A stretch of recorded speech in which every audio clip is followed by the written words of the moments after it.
All right, guys. Well, it is 5:15 in the morning. I'm not on crack. I'm not on meth. I'm not on any fucking uppers. Not even any Wellbutrin. Nothing. I am stoned on marijuana, though. I think I'm going to quit smoking weed. I want to. I have a lot of projects coming up right now. I started writing the Mickey Avalon thing last night. First time I actually wrote something, and I wrote the prologue for it, and he liked it. He approved it.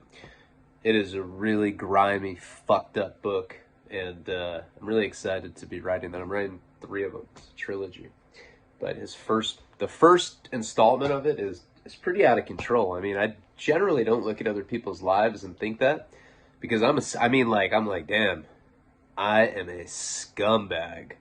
But then he tells me like what kind of scumbag he was, and I'm just like, Jesus, you're such a scumbag. I'm gonna suck your dick, dude. He's like, whoa, right here. All right, just kidding. I don't want to suck Mickey's dick. But I'm really excited to be writing that. And earlier tonight, when I had recorded the monologue that so rudely got cut off, so now I'm like double dipping in the monologue. I don't remember what I was talking about. I think I was talking about some girl sucking my dick. I don't know. Grow up, man. Just go on with the fucking stories. I do have a lot of irons in the fire right now, though. Documentary got there was like a little pause there for a second. Oh my god, it's a long story, but we're back on track, and tomorrow at 3 to 6, I have to do a conference call where I provide voiceover narrative for an hour of raw footage, and then that's going to get cut into the second act. Is a lot different than the first act that you guys have seen. It gets like way more artsy and stuff. And kind of like go down this ride. It gets pretty fucking wild. Like there's a lot of stuff I still haven't shown, just because I don't want to like blow my load. That's the only way I could think to describe it. That sucks. I need to stop being so obsessed with weird shit like that. It's fucking weird. I'm starting to say that to like my family. Like just as a joke, like we'll be watching like a Dodgers game, and my mom's like, Kershaw, he always blows it. In the World Series. I'm like, I'd suck his cock though. My mom's like, Ryan. I would, so what? I'm a junkie. I don't really say shit like that to my mom. I don't know, sometimes I do. Jeff says I do. I don't think I do. Karina says so too, so it's probably true. What was I gonna say? That's the only thing that sucks when I smoke weed is I get forgetful. I lose my train of thought. Makes my ADD worse. Documentary. Oh yeah. So I'll post this thing. It's kind of just me narrating to raw footage, and then later it gets cut up, and so there's a meta quality. It's really hard to explain, but I think you guys will be happy. It's like bonus. It will only ever be on Patreon. It's like what would be supplementary material on a DVD. It just, the whole process of making this thing has been really, it's taken a lot longer than I thought. But, we've been through multiple directors and stuff, and lately I've been directing it for a few months, and I like the direction I've taken it in. The reason that one of the reasons that I kind of like slowed down on the doc is I looked at that screenplay with Nick as like low-hanging fruit. And I just thought, because, the best part about the documentary is I'll be able to plug the Narcan. So that's kind of like the steps I'm trying to do. I'm trying to get the nonprofit going so that when the documentary comes out, I can talk about how I started that at the very end. That's like a free infomercial for that. And I'm passing that on to Joe and to a board. Like, I'm going to have nothing to do with it once I get it going, but I just want to know that I got it going. And it takes a lot of work to do that. And I really, like, behind the scenes, I've been working really hard to get that all set up. Ryan Romney is going to come on. He's going to be on our board. He's going to be the vice president, and he has a lot of experience with nonprofits. So that'll be something that I can definitely be proud of. And that's in honor of Paul, because he deserves to be memorialized.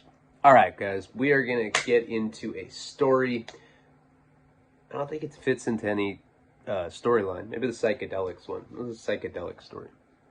I don't know. We haven't done that for a while. It sounds fun. I'm just fucking stoned as fuck right now, and I don't know. I feel like telling that one. So, sit back. Relax. You can trust me. Ugh, that sounded so predatory. Yeah, let me stick my finger up your ass, dude. I don't know. Fucking bored, bro. Kinda. Remember that guy? Kinda. I'm doing truckers too soon. Bring those guys back. Alright.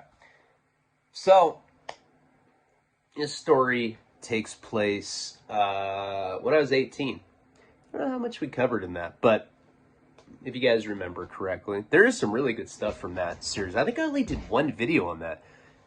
That's like a whole, it's like a whole chapter of my life that I don't know that we've covered in full. I have to go back. I think I just did that in one video a long time ago when I stole the savings bonds and when I'd gone out to Boston.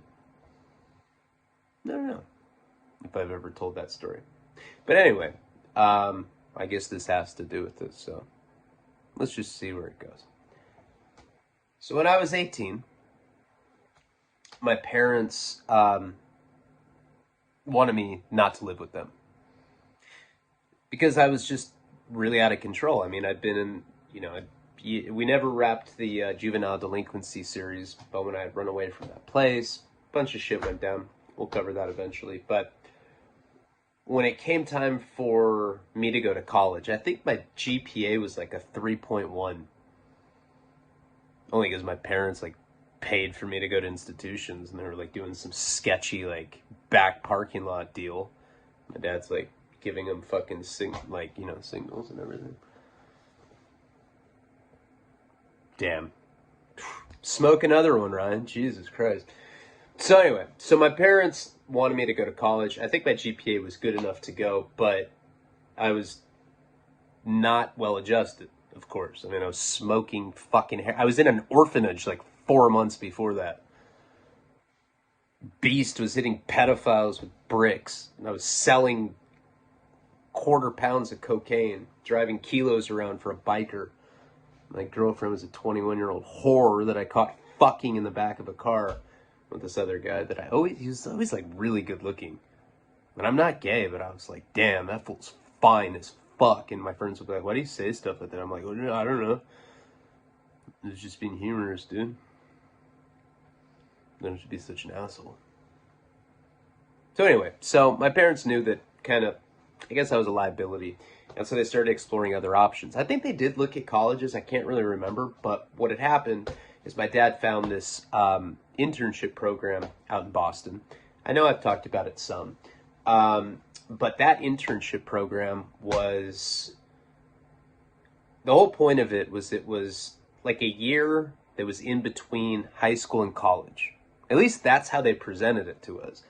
I think it's just called an internship program. There's not a lot of them in the country. This place was called Dynamy. It was in Worcester, Massachusetts, right outside of Boston. And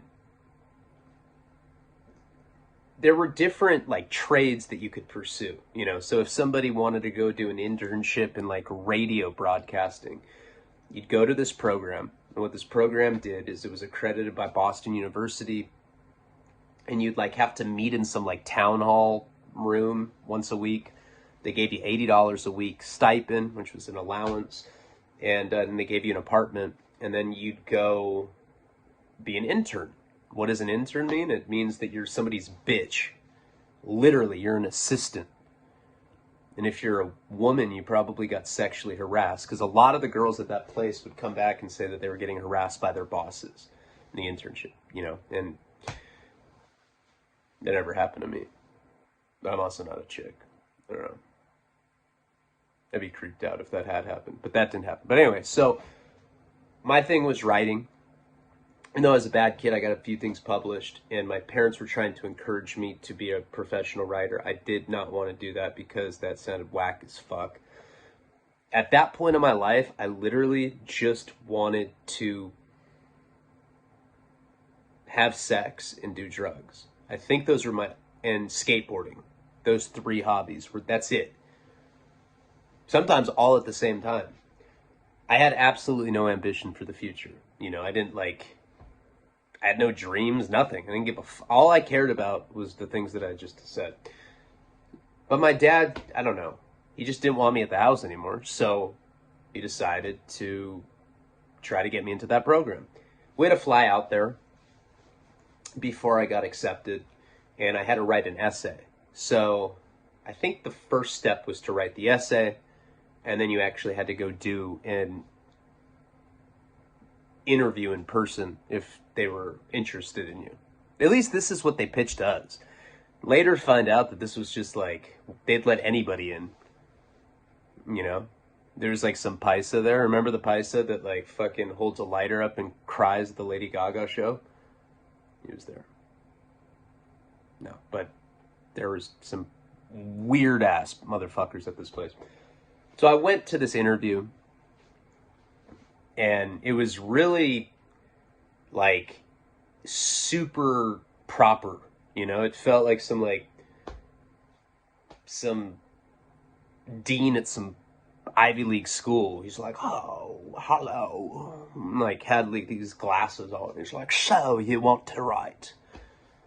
He didn't have an accent like that. Actually, he didn't talk like that at all. He talked very normal, but it was a pretentious place, and his name was Fred. So he interviewed me, and he asked me why I wanted to come here. And, of course, what I've always done my whole life, anything, in a job interview, it doesn't matter.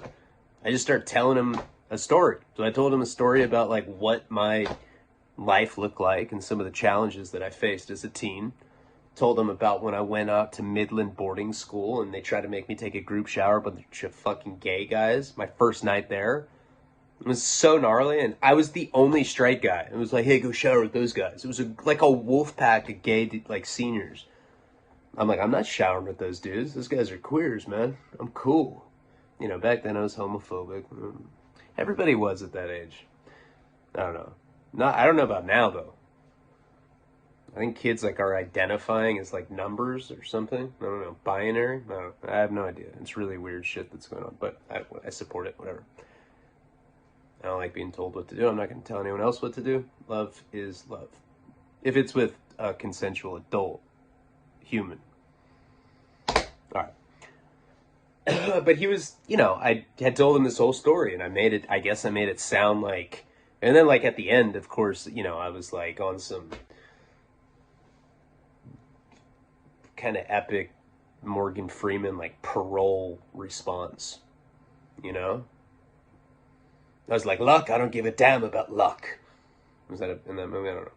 But whatever I'd said, it got me in there.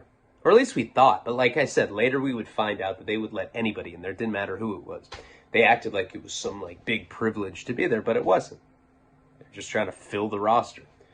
So I think I had gone to do that interview, I don't know, maybe like 2 months, maybe a month before I found out that I'd been accepted. So I had already come home from the second time that I was sent away. And basically, we got a call saying that I've been accepted into Dynamy, into this internship program. My parents were like, oh my God. They were like so excited. It was like getting accepted into college. And I guess I wasn't as into it because I got out of that place and I told my parents, okay, I'll move, to the East Coast. But then I started going out to parties and like doing blow and like having threesomes. Like I was like, what the fuck? Being 18 is the best. I loved it. It was like the best. Like everything seemed like more fun at that period in my life. I remember I wasn't on heroin because remember before I got sent away, I was smoking black tar every day. This period, I was just like, I was more of like a party person. I was like a fun person to party with. I was like a good drunk and I don't know. I was like a cocaine vacuum though. That was my problem. I was a big cokehead then. So eventually I didn't want to go back to this program anymore. I was like, fuck this. because I was having a great time. I mean, really. I think I had a girl that this girl Brittany. I don't know if she was my girlfriend or if we were just having sex.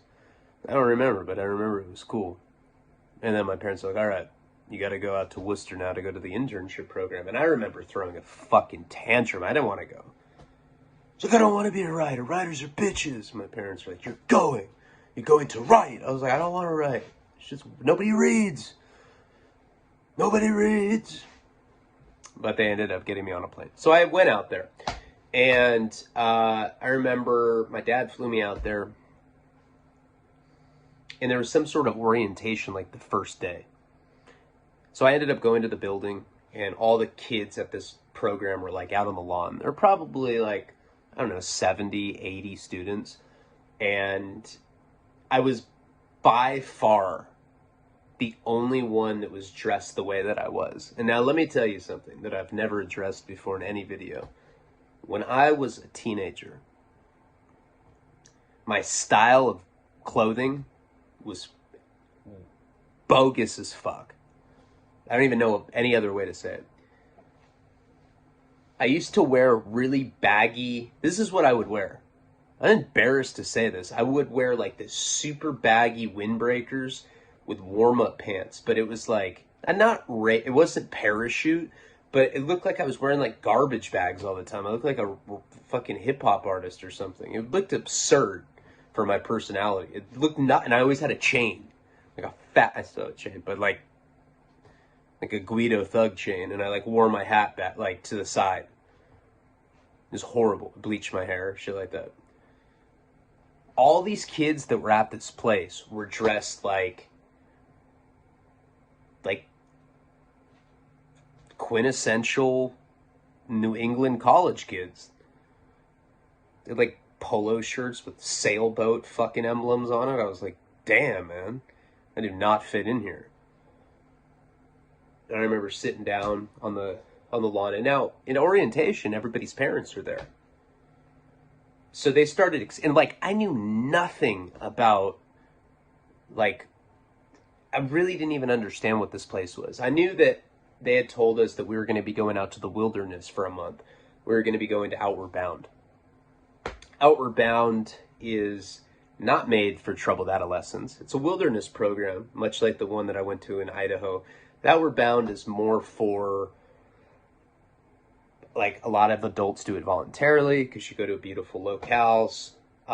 Some companies send all of their employees there so that you can like build your trust and like become better employees, I guess. I mean, it makes sense. You know, you trust your employees, you do better teamwork or whatever. And that's exactly why they wanted us to start this experience going to Outward Bound, which was in upper Maine, right by where Stephen King lives. I know that because like we'd be hiking and they'd be like, that's Stephen King's house. I was like, damn, it was huge. Fucking big. So I remember sitting in this orientation and they're basically explaining to us what the wilderness experience is going to look like. Of course, I'm looking around and I'm like trying to figure out if any girls are fuckable because that's all I cared about back then. And I looked absurd. Like I said, I looked like a little homie that you get in the vending machines. I looked like a Southsider. I was like running homie on the East Coast. And they were all kind of looking at me with disgust, you know?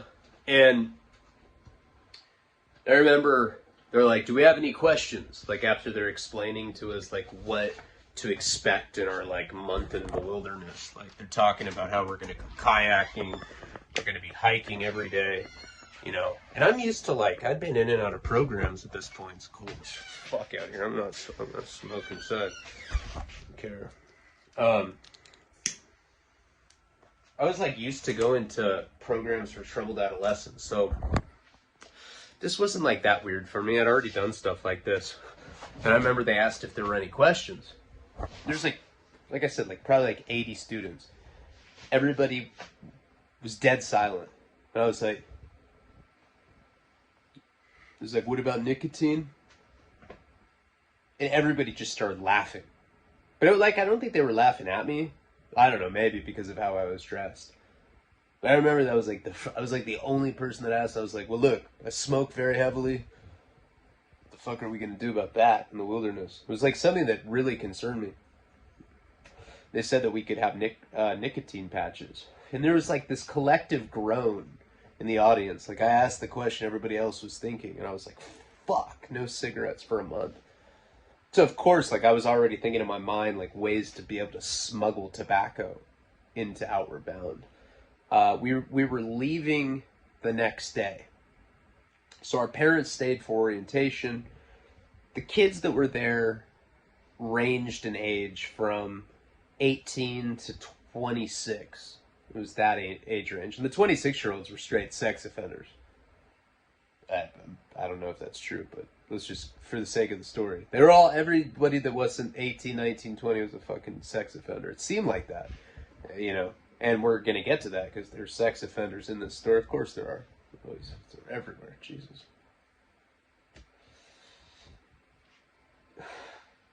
There weren't too many girls that I thought were attractive. I'll say that now. You know, I was coming from Santa Barbara, California. They named soap operas after Santa Barbara. My standards were way, way higher because this is what happens in a place like Santa Barbara. The weather there is always perfect. It's a coastal town. It's on the beach.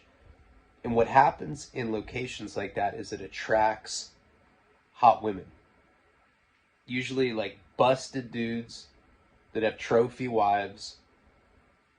They mate. And the chicks are so hot that it makes up for the busted dudes, and then now all we have is really hot chicks in Santa Barbara. Jesus, that sounds so misogynistic, just objectifying women like that. I'm sorry. Seemed like, I don't know, maybe like per capita, I think Santa Barbara just had way more beautiful women. It's a fact. You know, and that the weird thing about being on the East Coast, and I'm very sorry for those of you that are on the East Coast, and Karina, if you're watching, honey, I love you. I'm sorry that I'm smoking inside. It's freezing out there.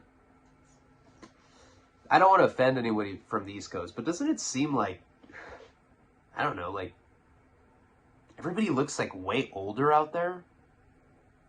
There were like dudes wearing turtlenecks and shit. They're like 19. I'm like, hey man, the fuck? It's really weird. Everybody's like proper. People like, I'm like, what are you doing? Oh man, me and the fellas are gonna play some lacrosse. I'm like, Jesus. It's like being in, it felt like Fresh Prince of Bel-Air when I was on the East Coast.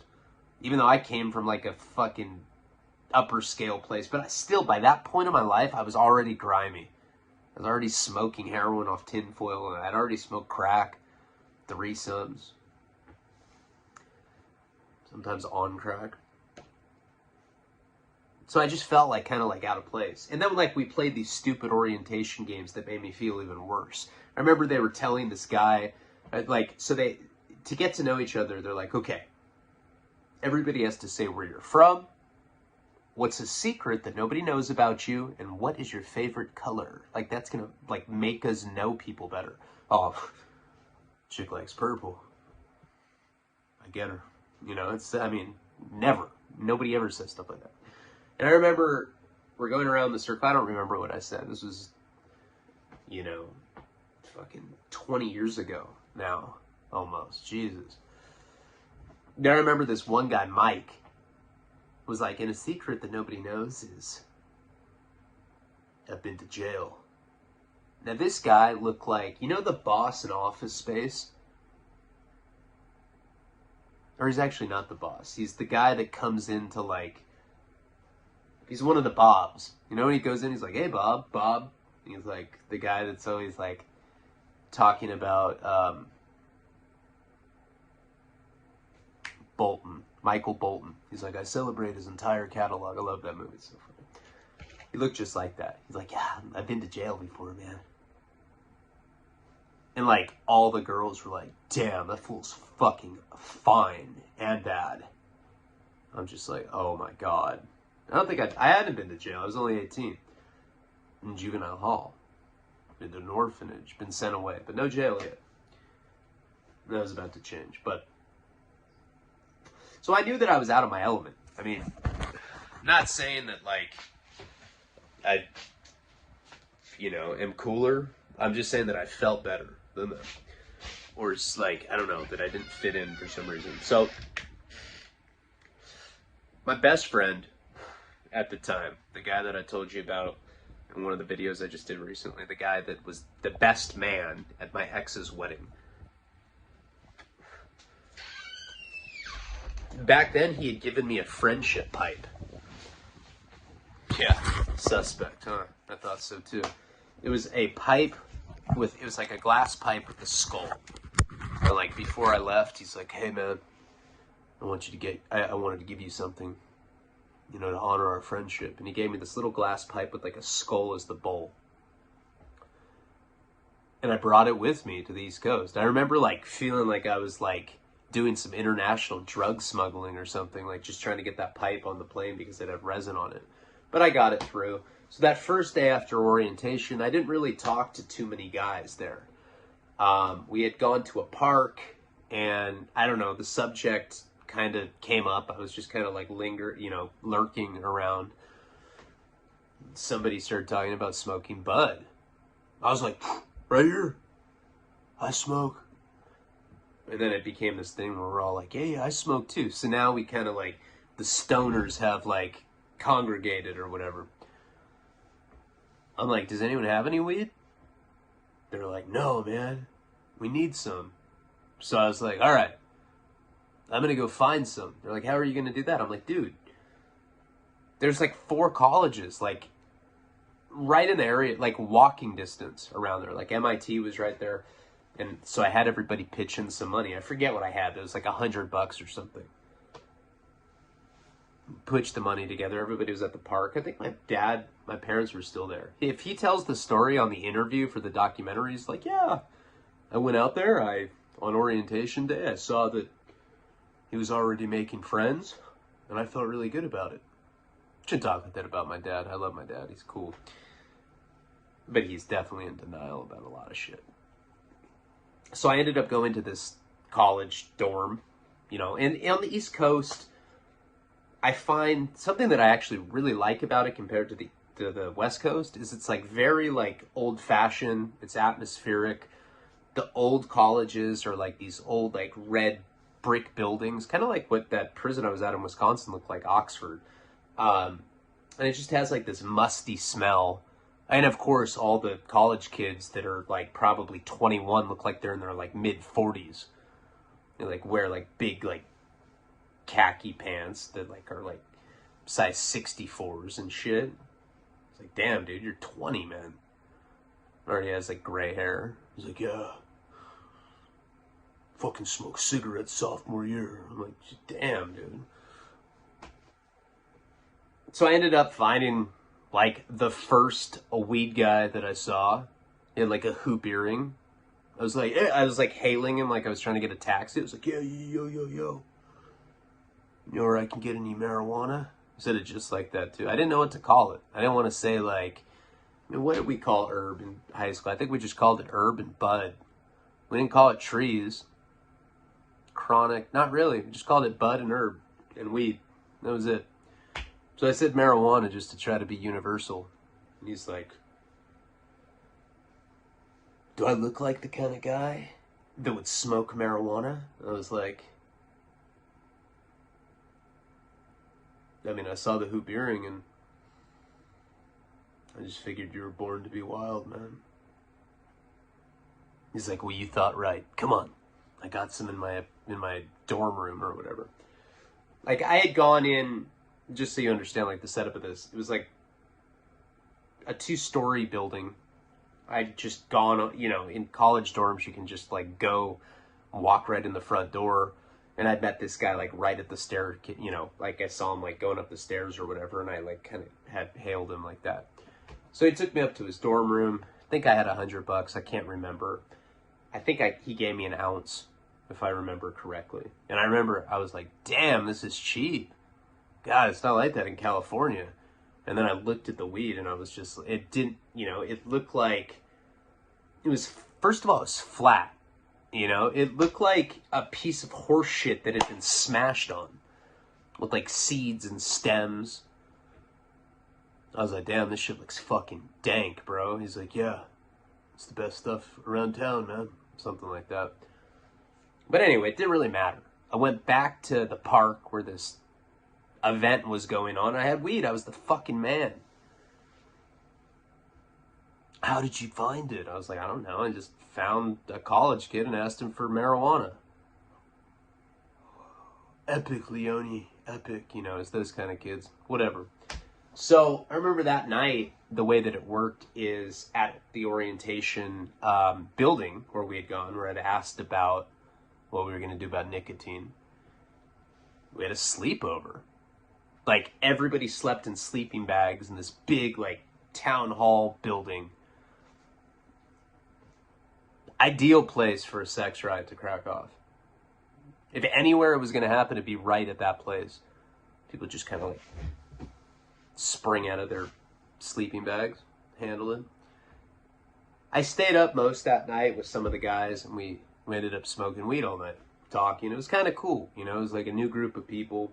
It's one thing that I like about smoking weed is anywhere you go in the world, unless you're in like communist China where they like cut your fucking arms off if you smoke. But most places where they don't do stuff like that, you can run into a group of people and you can smoke weed and then you smoke weed with them. I don't know, that was really stupid, I'm sorry, but we're like 31 minutes into the video, so I'm just gonna keep going. I like the social aspect of it. I like that, you know, it's kind of something you have in common with people. It's like its own little culture. So I stayed up with like my new group of homies or whatever, and I realized they weren't bad guys. They were funny. You know, we're talking about girls and weed. It's pretty much all I knew about anyway, so it worked out. I didn't really see any girls that I thought were attractive. You know, usually that's what I do. If I go to an AA meeting, whatever it is, I'll scan the room. And if I like see one I like, I'll keep looking at her because I'm weird like that, you know. Anyway, I didn't see anyone. I mean, they all like, none of them really did it for me. So anyway, so the next day we wake up, we get on these big buses, and we ended up driving up to Outward Bound in Maine. So we were in Worcester, Massachusetts. No idea how long the bus ride was. A few hours, I think, I want to say. Wasn't too bad. Maybe a 6-hour drive. I don't even remember. But I sat next to this guy, JP, while we were on the bus. And I'm friends with JP to this day. I talked to him not that long ago. He just recently reconnected with me. He said he bought my book. I think he saw me on YouTube, too, if I remember correctly. Anyway, I don't know. He's been, you know, a big supporter of mine. So I sat next to him. He was probably like 3 years older than me, I want to say. I was 18, 21. Sounds about right. And him and I had been smoking weed the night before. And he started telling me about himself. And he's like, yeah, man, I'm, you know, from Florida. I just got out of rehab. I was like, what? For what? He's like, shooting heroin. Like, he was like kind of like saying it, you know how like when you're young, everybody's just wants to puff their chest out. He's like trying to say it like he was the hardcore one and I wasn't.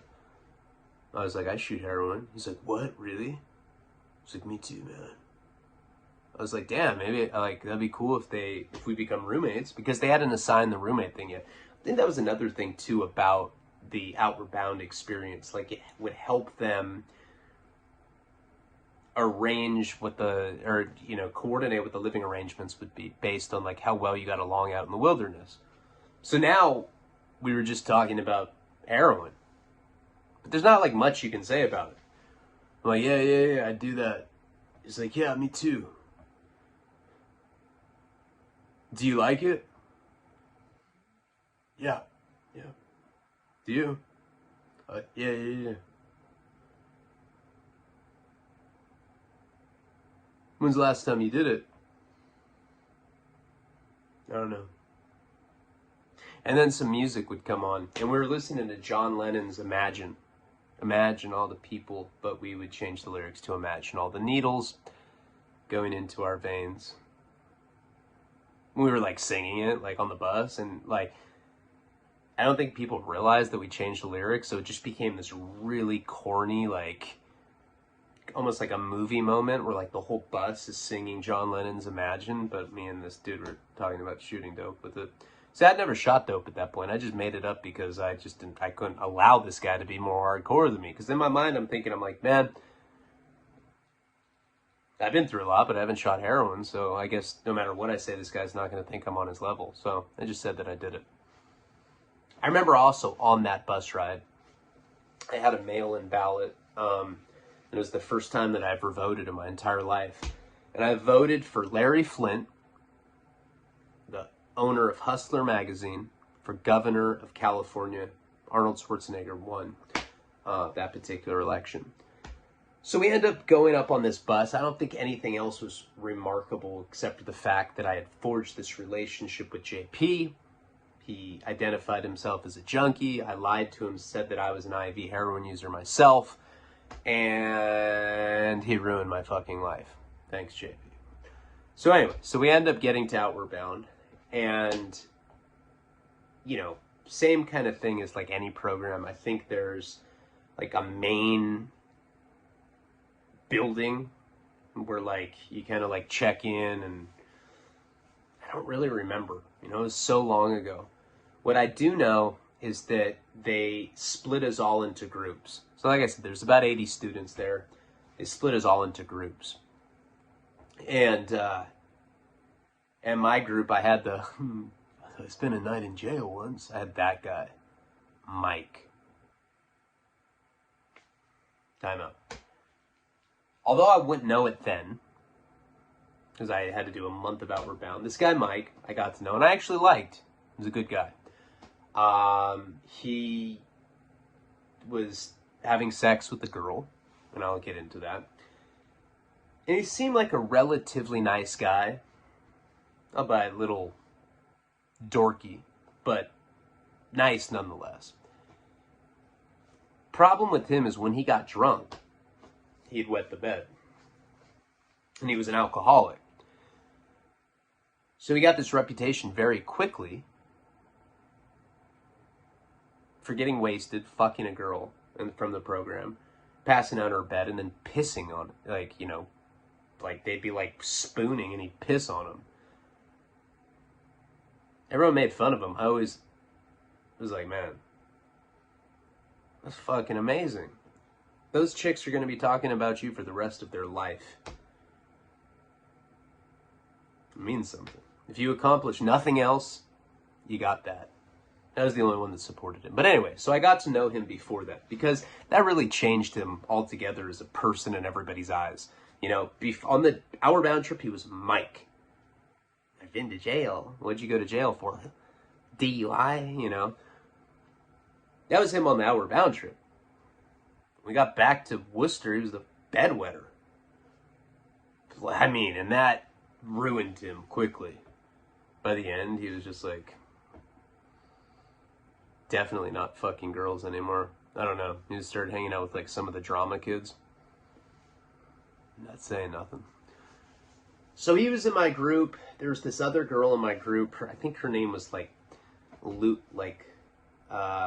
God, you know, it's been so long. I really honestly don't. I remember Mike. I remember this other girl. She had like glasses. Again, she looked like she was in her 50s. She was like 20. Mike looked old as fuck too. He had like skin spots already. I was like, damn, man. I don't know why it looks like this out here. And I got to know these guys. Now, I had brought weed with me. I brought my glass pipe. I brought cigarettes. I brought condoms. I brought lube, you know? I was fucking down to handle the scandal out there. So, Outward Bound was a little bit different than the disciplinary programs that I'd been to, because we weren't being disciplined. They weren't trying to program us. In fact, it was like to have fun. And this place was really beautiful. It was picturesque. Every day we would kayak, we would hike. Some of this shit was annoying, but like the scenery, and being able to see the sunrises and sunsets and, you know, tell stories around campfires. The whole thing was fucking cool. So there's this girl there. Forget what her name was. You know, again, this was like a long, long time ago. I wasn't even planning on telling this story, but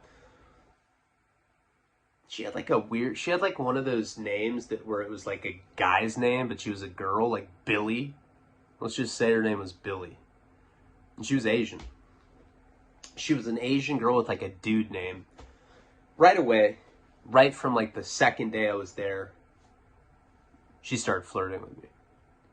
You know, and like, I was young at that point. I'd had my girlfriend Jill. There's this girl I was hanging out with before, you know, in that little like prelude of going out to Worcester, I was hanging out with this girl. But still, I was relatively naive to girls throwing signals. This girl was always kind of like touching me, you know, like any excuse that you have dirt on your crotch, she'd like brush it off. And I didn't realize, I didn't know, I was a kid, I didn't know that if a girl touches you all the time, she wants to get fucking sodomized. I didn't know that. It's probably not what that means. I don't know. I've never tried that. I've never been like, hey, let's sodomize. You think anyone's ever said it like that? That's weird, huh? But, you know, she would, like, go out of her way to touch me and stuff. And, like, she was constantly, like, playing with my hair. And then once in a while, she'd, like, suck on her finger while she talked to me. And, like, eventually, Mike was like, hey, bro. Pretty freaking positive that Billy wants to bone you. I just could never take the guy's face seriously. Imagine that face, and then he started wetting beds. Jeez. Poor guy. I think Billy wants to fuck you. I was like, no way. Really? I couldn't tell. I didn't even know how old she was. She looked like she was in her late 40s, too. She was alright. I mean, she was, you know, she was definitely like one of the better ones in the group. So, Mike was the one that told me, so I started flirting with her back. You know, but I wasn't good at that kind of shit at that age. I'd just be like talking, I'd be like, hey, you know what I used to do back when I lived in Santa Barbara? She's like, what? I was like, I used to get fucking blowjobs. And she's like, that's cool. But I could tell she was like weirded out. But she was so young too that she didn't realize that I was all clumsy.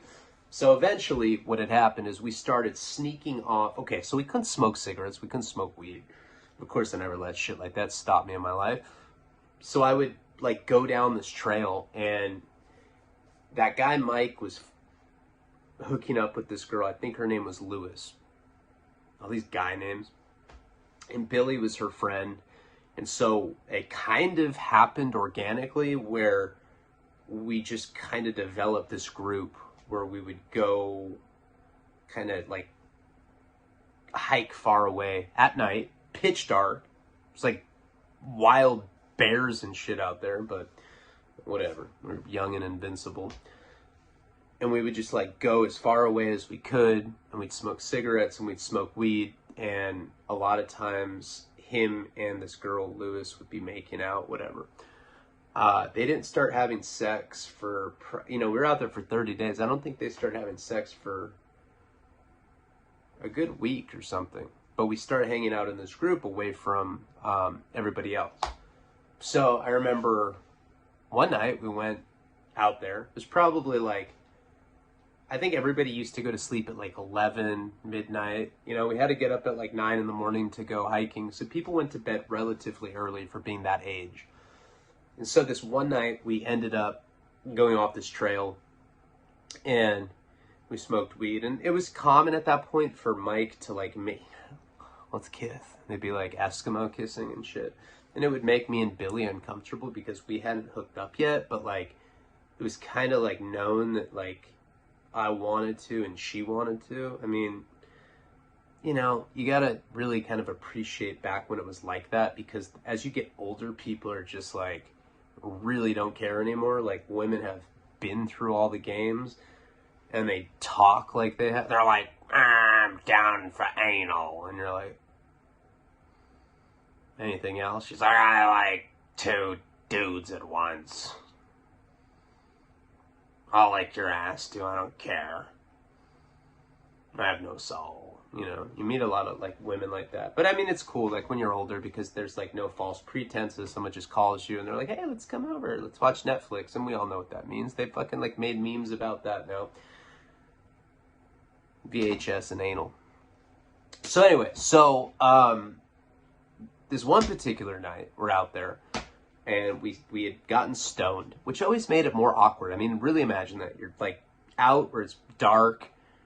You get stoned. It's already weird when you get stoned with people because things can get awkward when you're stoned. It's just. I mean, for me at least, I don't really like weed unless I'm alone.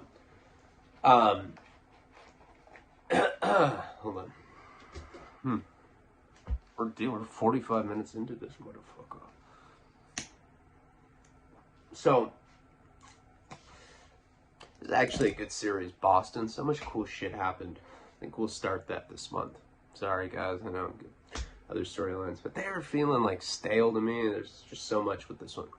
So, we're already awkward. They start making out. Billy and this guy, Lewis. Mike and this dude and this chick named Lewis. So they're kissing. And me and Billy are just kind of like standing there. Now, it's dark. But there's this big white moon up in the sky, and it's illuminating enough where we can like see each other. We're watching them kiss. And I remember she just like went like that to me. So we started kissing. So they're making out, they're doing our thing, and me and her started kissing. And I'll be honest, actually, not to sound corny, but sparks kind of flew. Or at least I thought they did. I don't know. It felt good to make out with this girl. And like, I was so far from California, so far from home. It just kind of was like, yeah, well, getting stoned and making out with girls, this isn't that bad. All of a sudden, you just hear, like it sounded like he was hurting her. And I kind of like looked down, and I just see these like legs sticking up in the air with these like white socks on, these little like girl white socks. He's fucking her right a foot in front of us. Now, of course, as I got older, the more debaucherous my life got, that was nothing. Like, I've been through some insane shit sexually. It's fucking perverted ass weirdo shit. Not too weirdo. Nothing illegal. Ever. Except for pimping. Once. But it was pandering. Don't you forget that. And she's like, He's just boning her. I'm like, Jesus, Mike. Fucking this isn't weird. Creep. And I just look at her and I was like, well, we should probably bone too. I swear, I said it just like that. It was like the fucking weirdest thing. Actually, I don't know. So, she bends down and starts taking off her clothes and shit. And Mike is fucking Lewis, and I'm sitting there fucking Billy. And I remember it was actually pretty good. It wasn't bad. And after, I don't know, 5-10 minutes of it, they were doing their thing. And we just got into it. So we're like just a few feet away from each other and just having sex.